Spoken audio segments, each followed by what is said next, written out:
अरे ले लो सहारा ले लो सहारा अरे राम नाम है बड़ा प्यारा सभी ले लो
पावर में रही खड़ा होके माँ के दरबार में। हाँ क्या बात है, बच्चे बहुत खुश हैं, बच्चे बहुत खुश हैं।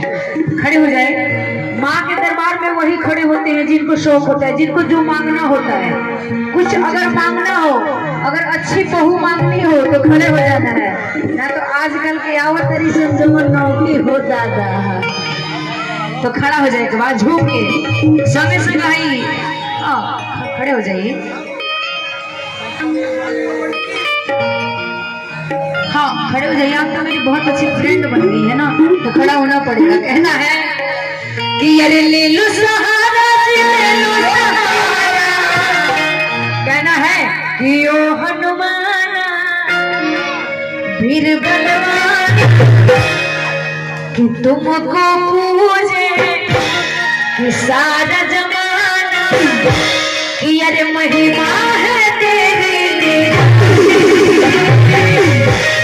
और कौन हनुमान जी के दरबार में समाधि बन के आया है, आप लोग देखो और ताली बजा के कहना है कि अरे वो हनुमान वीर बलवान कि पूजे तुमको सारा जमाना तेरी मेरा।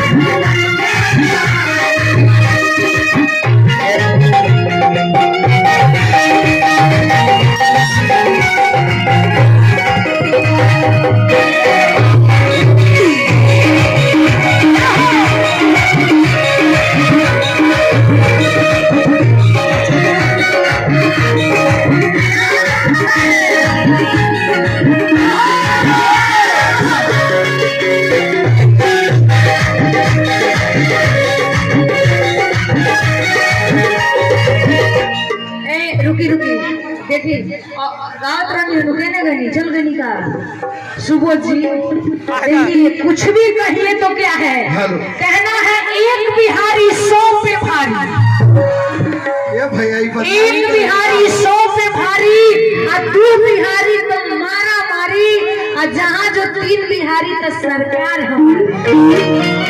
और कहना है कि अरे बाल रूपयती हर जग में तेरा नाम दुलारा।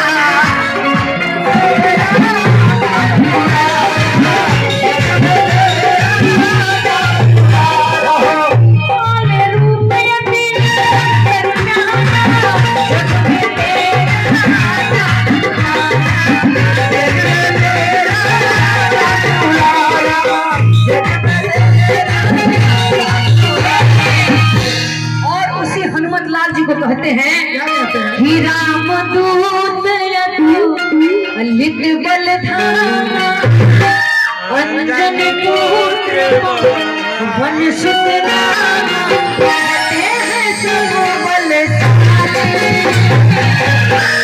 और खड़ा होके इसे मनाना है कैसे कि आए हम बन के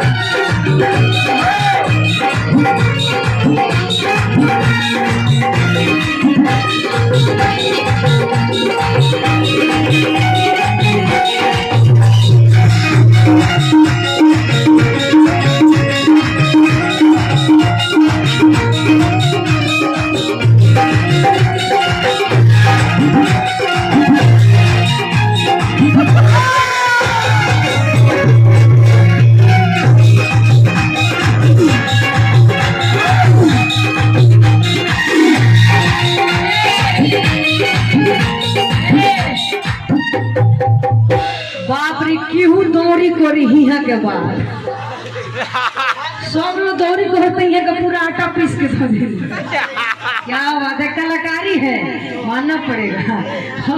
और लास्ट में कहना है कि तुम्हारे मंत्र भी भीषण माने लंकेश्वर में सब जग जाना है तेरी लीला।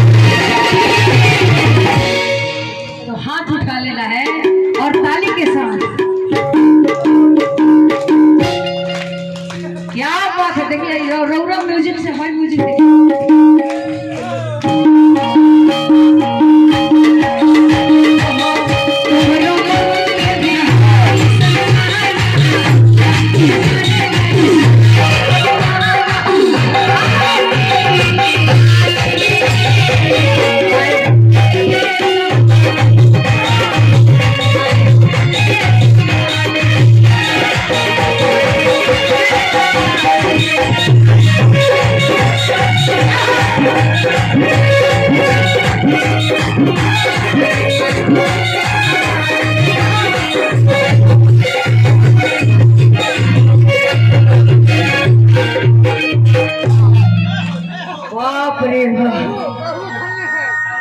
और चाचा जी तो नहीं हुए। सुनी प्रियंका जी, चाचा सुनी पहले चाचा अरे वजन बाकी बहुत नहीं, एक बिहारी या दो बिहारी तीन